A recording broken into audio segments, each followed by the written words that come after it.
دنیا نے فیض پایا امت مسلمہ سے، لیکن آج حالت یہ ہے کہ ایسی ہوا چلی ہے کہ ہر شخص سوچتا ہے تمام شہر جلے بس ایک میرا گھر نہ جلے۔ تھوڑا سا نا دوسروں کے، حضرت صاحب موجود ہیں یہاں ماشاءاللہ، ایک بڑی تعداد ہے علماء کی، بڑے ماشاءاللہ مناظرین موجود ہیں، مناظرین اپنے دلائل بھی پڑھتا ہے اور سامنے والے کے دلائل بھی دیکھتا ہے۔ علمی عقیدہ ٹھیک ہو تو رائے کا اختلاف بڑی جگہوں پہ ہوا ہے، لیکن ساری زندگی صرف میں کہہ چکا ہوں عقیدہ ٹھیک ہو تو رائے کا اختلاف امام اعظم امام شافعی کے درمیان بھی کسی بندے سے نا اگر کبھی کوئی اختلاف ہمارا ہو بھی جائے تو وہ دلیل تک ہونا چاہیے، دلیل مل گئی تو اختلاف ختم۔ ہمارے ہاں اختلاف اب دلیل کی حد تک، رائے کے اختلاف کو، صرف رائے کے اختلاف کو لوگ بہت بڑا مسئلہ بنا لیتے ہیں اور آزمائش بن جاتی ہے بڑے لوگوں کے لیے۔ میں اب تو خیر کم جگہوں پہ جاتا ہوں، لیکن جہاں بھی جاتے ہیں نا جی، ابھی بھی 2 پرچیاں ہیں میری جیب میں، تو میں کئی دفعہ کہتا ہوں کہ میں پرچیوں والا مولوی نہیں ہوں، کسی مناظر کسی محقق کو دیجئے گا، لیکن ہر جگہ ہی پرچی، جو باتیں طے ہیں نا بالکل 100% طے، ہمارے بزرگوں نے طے کر دی، ان پہ بھی لوگ چاہتے ہیں کہ کوئی نہ کوئی بات کی جائے، کوئی نہ کوئی نیا عنوان چھیڑا جائے، اختلاف رائے ہو جاتا ہے۔ جو بابرکت لوگ ہوتے ہیں وہ ساری زندگی کسی ایک پہلو پر ہی چیزوں کو طے کرتے نہیں گزارتے، وہ آگے بھی بڑھتے، وہ کچھ کام بھی کرتے۔ یہ کیا بات ہوگی کہ دیکھیں نا صحابہ کرام علیہم رضوان کے درمیان رائے کا اختلاف ہوا، لیکن دلیل کی حد تک۔ حضرت عمر فاروق منبر پہ تشریف فرما ہے، کوئی حکم دینے لگے ہیں، حضرت ابو ایوب انصاری کھڑے ہو گئے، یہ میری بات آپ نے یاد رکھنی ہے۔ حضرت ابو ایوب انصاری کھڑے ہو گئے، انہوں نے کہا، یا حضرت ابو ذر غفاری، انہوں نے کہا عمر نہ آپ کا حکم مانیں گے نہ آپ کی اطاعت کریں گے۔ کیا ہوا بھائی؟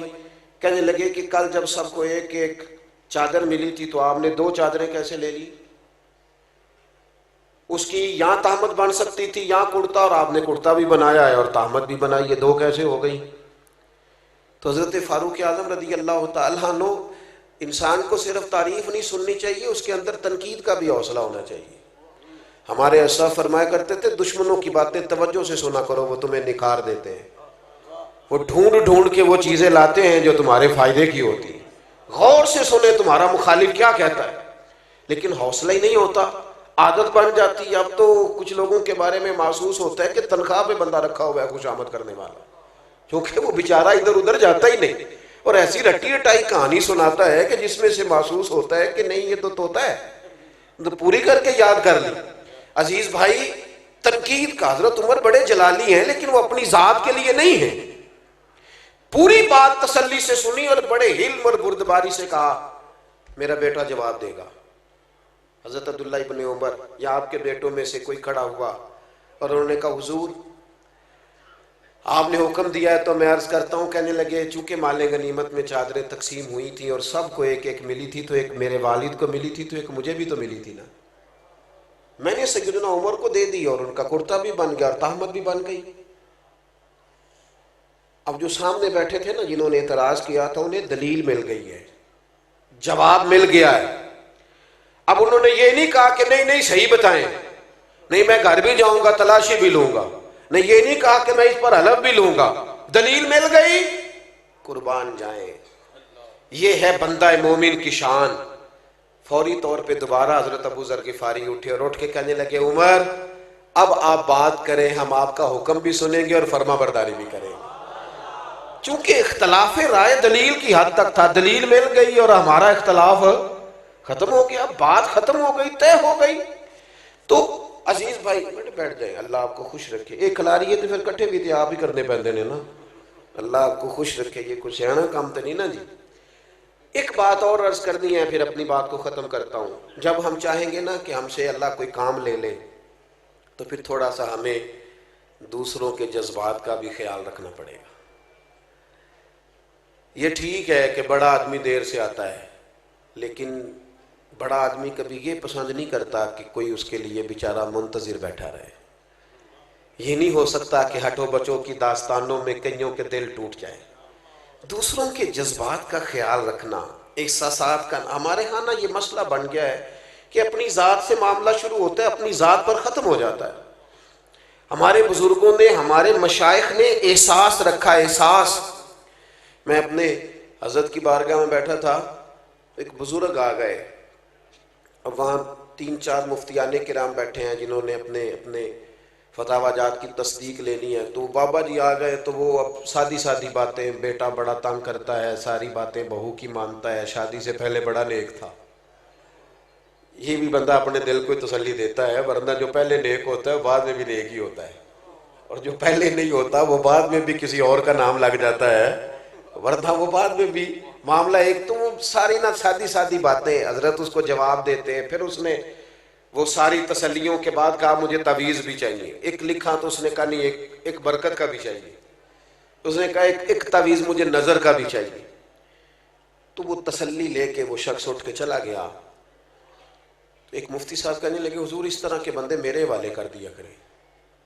تو حضرت فرمانے لگے کیوں؟ اس بیچارے نے نا مجھ سے ہی مطمئن ہونا تھا، اور فرمانے لگے میں نے تسلی دے دی ہے، رات سکون سے سو جائے گا، بتاؤ نا میرا رب کتنا راضی ہوگا۔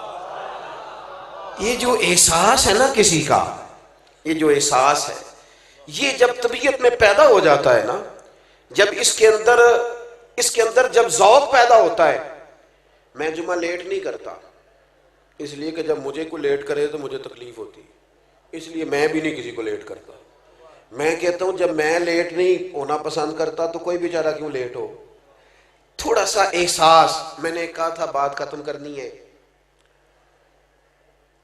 آپ مصروف ہیں اس میں کوئی شک نہیں، لیکن گھر میں اماں ہے، اس کا دل کرتا ہے جب آپ جائیں تو وہ سارا دن کی باتیں آپ سے کریں۔ والد بیچارے بیمار ہیں، کئی دفعہ معذور ہیں، کسی جگہ بیٹھے ہیں، وہ منتظر ہیں، انہوں نے ساری بات آپ سے کرنی۔ آپ مفتی صاحب ہوں گے، علامہ صاحب ہوں گے، انجینئر ہوں گے، ڈاکٹر ہوں گے، پروفیسر ہوں گے، کچھ بھی ہوں گے، لیکن اس کے تو پتر آپ ہی ہیں نا۔ یہاں آپ کو تھوڑی دیر وقت گزارنا ہے، نہ سمجھ آئے تو پوچھ لو جناب ام ایمن سے، کس طرح رسول کریم جا کر خبر گیری کرتے۔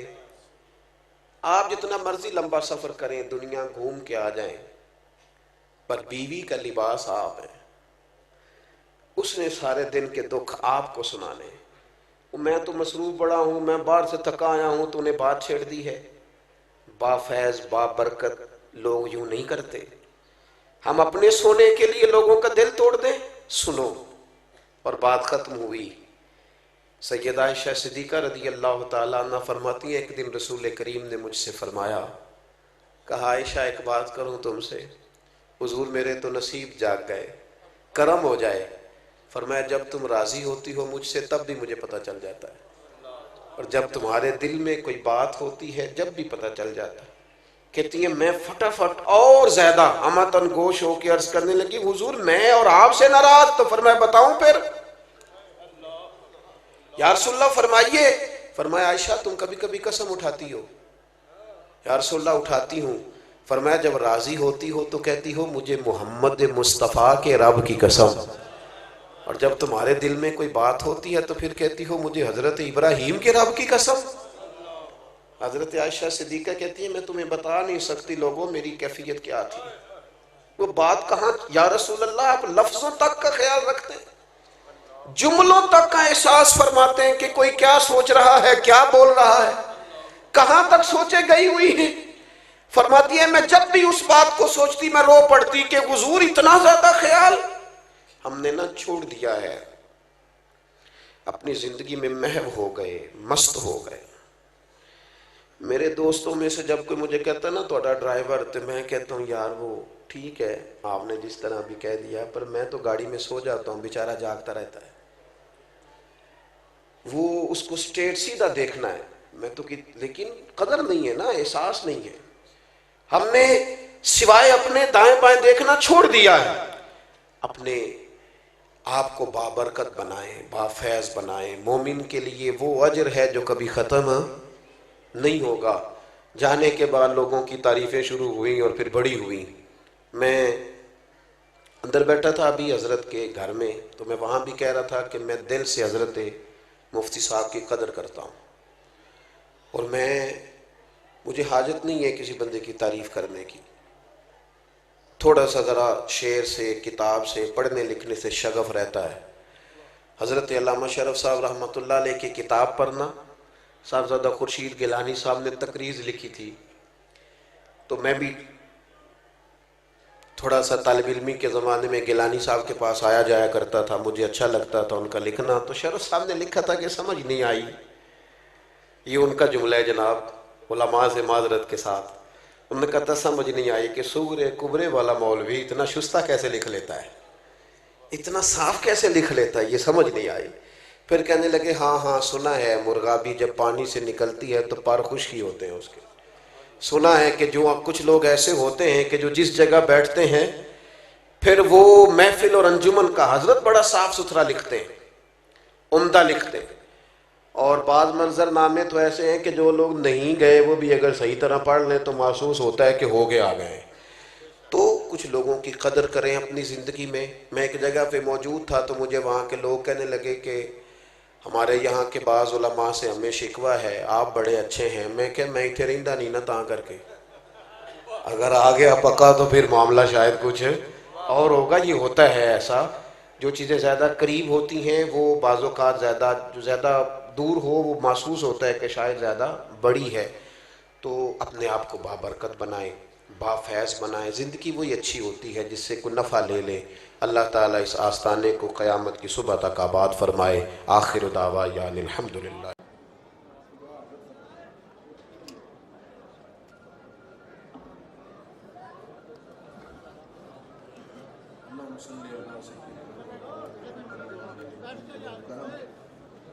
وآلہ وبارک وسلم۔ اللہ ہماری حاضری قبول فرما، ہماری حاضری قبول فرما۔